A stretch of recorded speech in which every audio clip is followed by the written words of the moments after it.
We are living through a strange and fascinating turn of events. Today is January 20th, 2026, and the conversation around certain plants and compounds is changing faster than many of us thought possible. A recent groundbreaking study from Emory University has put a number on this shift. It suggests that more than 5 million Americans suffering from depression might be eligible for psilocybin-assisted therapy. This is a staggering figure, pointing to a vast ocean of human suffering. But it also forces us to ask a very direct and slightly uncomfortable question.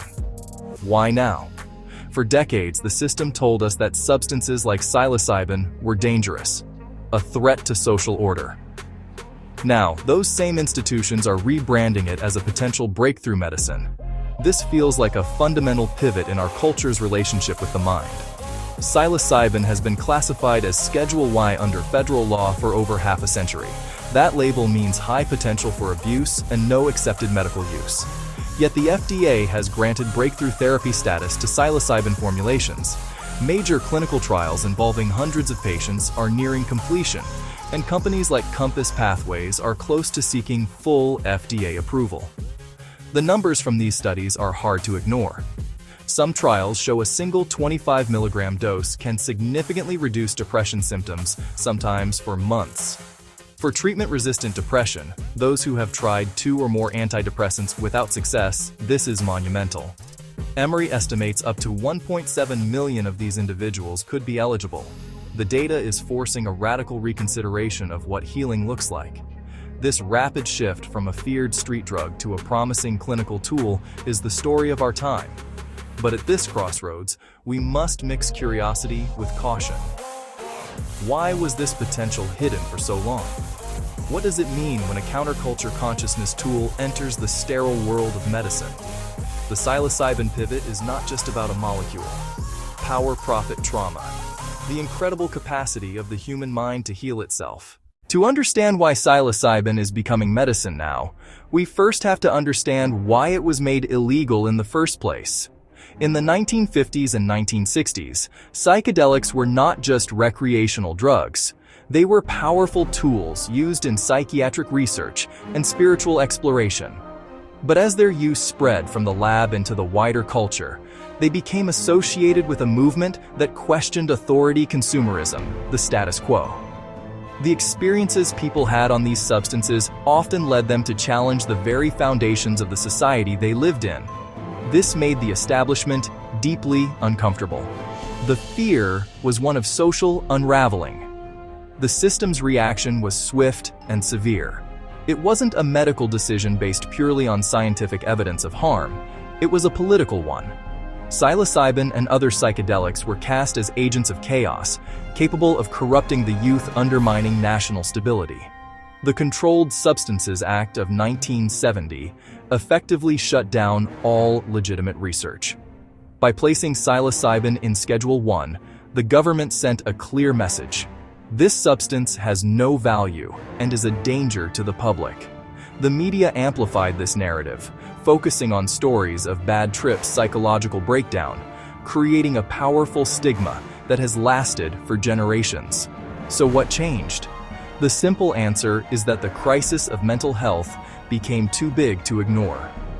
With an estimated 9 million Americans receiving treatment for major depression and nearly 3 million of those finding no relief from existing medications, we must ask a more fundamental question. Why are so many people suffering in the first place? The Emory study points to over 5 million potential patients. Where do they all come from? A growing body of scientific research points to a startlingly common source: childhood trauma. And this trauma doesn't have to be a single catastrophic event. It can be the slow, grinding stress of growing up in an environment filled with shouting, emotional neglect, unpredictable anger.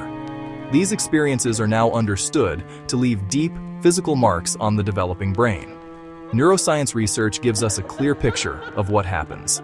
Studies in journals like Biological Psychiatry show repeated high stress makes the brain adapt for survival. The hypothalamic pituitary adrenal axis can become dysregulated. It learns to overreact, flooding the system with cortisol. Chronic alert can physically shrink the hippocampus. It can disrupt development of the prefrontal cortex. The child's brain is literally rewired for threat. This rewiring has lifelong consequences. A massive review revealed disrupted neural networks for self-awareness and problem-solving. As adults, survivors may struggle to understand their own emotions, may struggle to feel empathy for others, or may even struggle to process bodily sensations. They live in a nervous system perpetually braced for danger. That constant internal alarm is chronic anxiety and a pathway to depression. Viewed this way, high rates of mental illness start to make a grim kind of sense. Modern pressures, economic instability, social isolation demanding work schedules, place immense stress on parents. Tired, anxious, unsupported are more likely to create the very high-stress home environments that shape a child's brain for future illness. The suffering is passed down through generations. The system that creates the stress ends up with a population needing treatment for the symptoms. Without examining the economic forces at play, our modern healthcare system operates within a market. In a market, illness can be profitable. A person with chronic depression is a long-term customer for pharmaceutical companies, therapists, hospitals. Many individuals genuinely want to help, but the system is structured around a cycle of diagnosis and treatment. It's an economy built on managing symptoms, often for a lifetime. That creates incentives against finding true cures. Psilocybin enters the picture as a disruptor. Clinical trials suggest that for many, 1 guided session, 2 guided sessions can lead to sustained remission. That threatens the existing economic structure. A one-time treatment, even if expensive up front, is different from a daily pill taken for years. So why would the system embrace it? Because it knows how to absorb it, package it, and sell it. For-profit biotech are leading the development, patenting formulations and protocols. It's a paradox. The system profits from illness, but can also profit from a better treatment. Medicalizing psilocybin lets it be controlled, regulated, and priced. The experience moves out of the forest and into the clinic. Specialized facilities and a prescription. The path to healing still runs through the medical-industrial complex. The system creates patients via societal stress and positions itself as the exclusive provider. This is what some call controlled disclosure. A truth that this compound can facilitate healing is revealed, but only within a framework that preserves existing power. Spiritual contexts, community-based contexts are stripped away, labeled unscientific or unsafe. The focus shifts from personal empowerment to patient compliance. The message, healing is possible, but only here, in this approved manner, at this price. So the medicine changes, but the economic model of healthcare stays intact. While the world turns its attention to psychedelic compounds, another quiet revolution in healing has been unfolding. This one doesn't require a patented molecule or a clinical trial. It is based on a simple but profound premise. The mind can change the body. Decades of research into practices like mindfulness meditation, focused intention have shown that we have a remarkable ability to influence our own biology. By consciously directing our attention, we can calm our nervous system. Lower stress hormones change the expression of our genes. This is the power of mind-body connection. This isn't wishful thinking, it's observable science. You are directly activating the vagus nerve, which sends a signal to your brain to switch from the fight-or-flight response to the rest and digest state. When you practice a body scan meditation, you are retraining your brain to be present with physical sensations without judgment, unwinding the patterns of anxiety that trauma creates. These are not passive activities. They are active forms of neural training.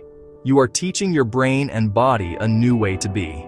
The implications of this are enormous, and they pose a direct threat to a system that profits from selling external solutions. If a person can learn to regulate their own anxiety and lift their own depression through practices that are free or low cost, they become less dependent on the medical marketplace. This is true personal power.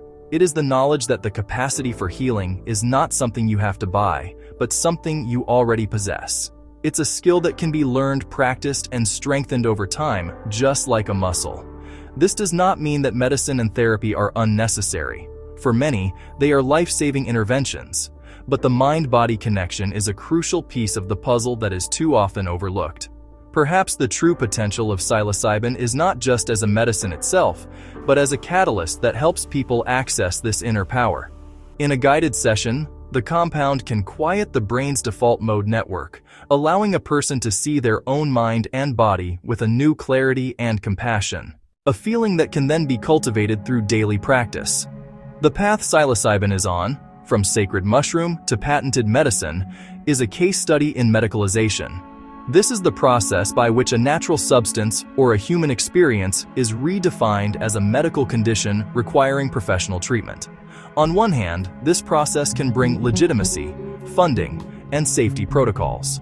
That can make a treatment widely and safely available. It allows for insurance coverage and quality control, protecting patients from harm.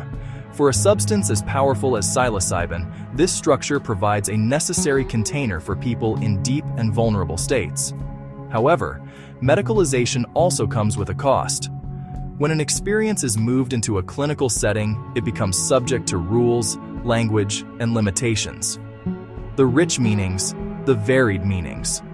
The spiritual meanings people have found for centuries can be flattened into a checklist. The journey of consciousness becomes a treatment session. The profound personal insights become data points. The person seeking healing becomes a patient passively receiving therapy, rather than an active agent in their own discovery. When healing is owned by doctors, by therapists, and regulated by government agencies, access becomes restricted. You must qualify for it, pay for it, and receive it in an approved way. Community-led ceremonies, peer support models, spiritual uses outside the medical framework, risk marginalization or criminalization. The system, trying to make the experience safe and predictable, may strip away the mystery and autonomy that make it transformative. We must be vigilant and ask who benefits. Patients may benefit, so will pharmaceutical companies, investment firms, and clinic chains. Psilocybin recently received breakthrough therapy designation for a modified psilocybin analog, showing the move toward patentable synthetic versions. This is the logic of the market at work. The risk, a highly effective but also highly controlled and expensive healing, accessible only to a privileged few, while the original natural source remains illegal for most. So where does this leave us, standing in early 2026, watching this incredible story unfold? We are at a moment of immense promise and potential peril.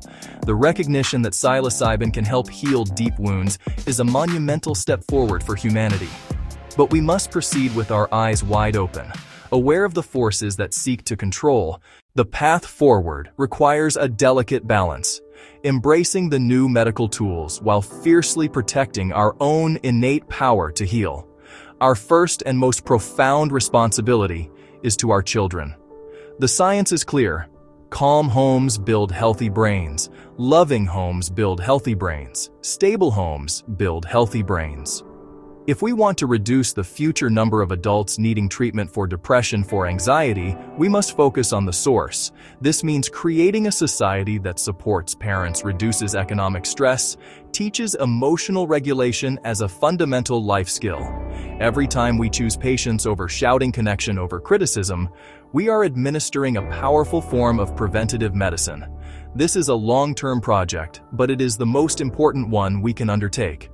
It is the work of breaking the generational cycle of trauma. At the same time, we must all become students of our own minds and bodies. We do not need to wait for a prescription to begin the work of healing. Simple practices can have a profound impact. Ancient practices can have a profound impact. Free practices can have a profound impact. Learn to follow your breath. Practice paying attention to the sensations in your body. Cultivate a voice of inner kindness. Cultivate a voice of self-compassion. These are not trivial exercises. They are radical acts of self-care and empowerment in a world that constantly tells us the solution is outside of ourselves. These tools belong to everyone. They cannot be sold. Finally, as psilocybin and other therapies become available, we must advocate for a system that is equitable, accessible, humane. We should support the development of safe, evidence-based treatments, But we must also question models that prioritize profit over people. We should demand options that include community-based care sliding scale fees. The magic in the mushroom is its ability to reveal the magic within our own consciousness. That inner world is our birthright. Whether we access it through a plant, a practice, or a therapist's guidance, we must never give away the ultimate authority over our own minds. Keep that power. Nurture it. It is the greatest healer of all. The sudden legalization of psilocybin is a form of controlled disclosure. Their goal is to ensure that when you finally heal, you do it through their gate, on their timeline, and at their price point. The truth. Real freedom is recognizing that your body is a self-correcting quantum device. We must stop breaking our children with the noise of the cage, and we must start speaking to our own selves with the language of the cure. The magic was never in the mushroom alone. It was always in the mind that the mushroom unlocked.